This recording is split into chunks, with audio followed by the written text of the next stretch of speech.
Hey listeners, this is Mike Morford, co-host of Missing Persons, and I want to invite you to listen to a brand new podcast from this network that I'll be hosting. It's called Killer Communications. In each episode of Killer Communications, I'll walk you through true crime cases that involve some element of contact from the potential perp, whether it's a taunting email sent to police, a mysterious text to a victim or their family, or a threatening letter in the mailbox of a newspaper. I'll unwrap these cases and how these sinister communications played a role in the case. You'd probably think that the bad guys in these cases want to keep their distance and not provide any extra clues that may lead to them being identified, but you'd be surprised just how often it happens. I'm about to play you a portion of Episode 1 of Killer Communications, the case of Dale Williams, who vanished from Nucla, Colorado in 1999 after receiving a mysterious phone call. For decades, his case went unsolved before an arrest was finally made recently. After listening to this preview, go over and listen to the complete Dale Williams episode to see how the case kicked off and how it was finally solved. It's available now wherever you listen to podcasts. New episodes of Killer Communications publish every other Saturday, so be sure to find, listen, and subscribe to it on your favorite podcast app or player so you don't miss an episode. Thanks for listening. Chapter 2. Where did Dale go? The caller at Dale's shop had indicated they had broken down in the town of Bedrock, about 26 miles from Nucla. On his way to Bedrock, Dale stopped at a gas station owned by his neighbor and good friend, Tammy Lawrence, where he gassed up and let her know that he was on his way to help a stranded person, and that he wouldn't be able to fix her car's windshield. In hindsight, Tammy felt this was odd, and Dale would normally just call her on the phone about something so small. Tammy got the feeling Dale was uneasy about something, and maybe he wanted her husband to go along with him. But he wasn't home, so Dale left Tammy's gas station and was never seen again. Chapter 3. Missing Persons Report. By 9 p.m. on the night of the 27th, Dale hadn't returned home. While his wife Diana wasn't really worried at this point, because it was normal for Dale to be working late on projects, she did find it a little strange that he wasn't answering the shop's phone. Just a reminder, this was 1999, and according to Dale's daughter Toni, her family only had one cell phone they used if they were traveling, so Dale didn't have a cell phone with him. Diana figured Dale was just busy with his work, and although she was a little uneasy as she went to sleep that night, she felt confident that in the morning she'd wake up with Dale next to her. But the next morning when Dale wasn't there, Diana couldn't shake the feeling that something was wrong, very wrong. She called Dale's mother, who lived a few blocks away, and the two women went over to the shop to see if Dale had fallen asleep at work. But what they found there raised all of the alarm bells. The shop doors were wide open. The hood of a car Dale had been working on was still propped upright, and his tools were scattered around like he had left them in the middle of his project. The scene looked like he had literally just walked away for a few minutes with intentions to return. The only thing missing was the shop truck and Dale's toolbox. Both women thought maybe Dale had gotten so into a project that he'd gone to one of the local junkyards to pick up some parts. But when they visited the junkyards that Dale frequented, no one had seen him.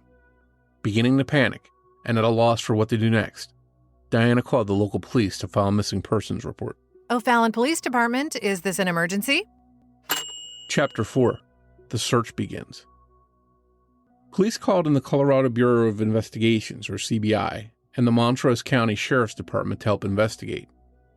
The Williams family also organized citizen searches of the area to see if they could find Dale.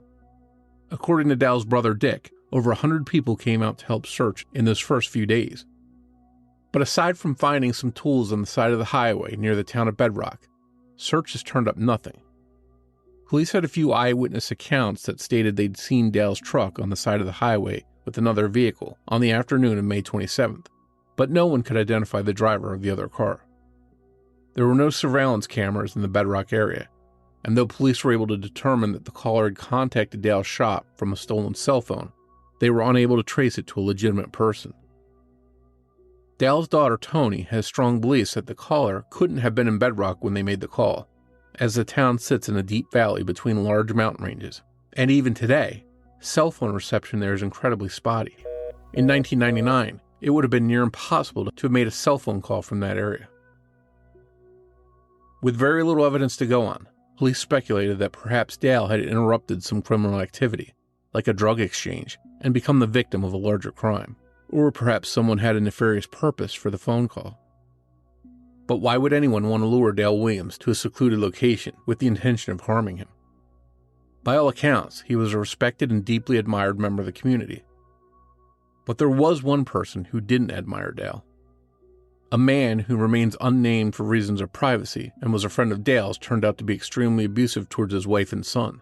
Dale and Diana had been friends with this family, but when the wife told them she was trying to get a divorce and afraid for her safety, Dale and Diana helped her and her son escape to a safe location while the husband was out of town. The husband was extremely angry when he came home to find his wife and son gone, and he knew that only Dale and Diana could have done something since no one else knew about this abuse. But when he confronted Dale and Diana, they claimed they didn't know anything about where the man's family might have gone. Chapter 5. Break-ins, vandalism, and a possible suspect. About a year after they'd helped their ex-friend's wife and son escape, Dale came to his shop one morning to find it had been broken into. His .22 caliber handgun was missing, and the bullets had been scattered all over the garage. There were also several photos of Dale, Diana, and this estranged couple from their happier times together that had been ripped up and left by the garage door. Then, a few months after this break-in, Diana found Dale's missing gun in the movie return drop box at their video store. While it was never proven that Dale's ex-friend was the vandal or the thief of his gun, Dale's family always felt that it was him. As far as Dale's daughter Toni knows, her father never called the police about these issues or brought charges against his ex-friend. Her feelings are that her dad wasn't the kind of person who called the police on his friends, and may not have felt the issue was serious enough to warrant calling them without definitive proof. What is very interesting is that during the community search for Dale, the police department provided hundreds of missing persons posters with Dale's information and photo on them that were to be hung around the surrounding areas. One of these places was at the Nucla post office, and Diana noticed that the poster she hung in the post office waiting room had been ripped from the board and thrown away. She replaced the poster, and came the next day only to find that that poster too had been ripped down. This went on for several days, and Diana felt that it was no mistake. Someone was deliberately removing Dale's flyers from this prominent location. Diana was proactive. She asked the post office if they could install a camera in the waiting room to see if they could catch the perpetrator, and they agreed to do that. Within just a few days, footage from this camera captured Dale's ex-friend clearly ripping the flyer down and crumpling it up before tossing it in the garbage can. Why would he do this?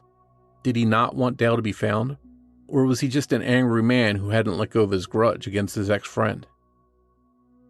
Diana took this information to the police, and they did question this man about Dale's disappearance.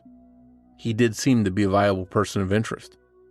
Unfortunately, he had a solid alibi in another location on the day Dale disappeared, and he also agreed to take 2 polygraph tests, which he passed, and he was quickly ruled out as a suspect. Chapter 6. Dale's truck is found.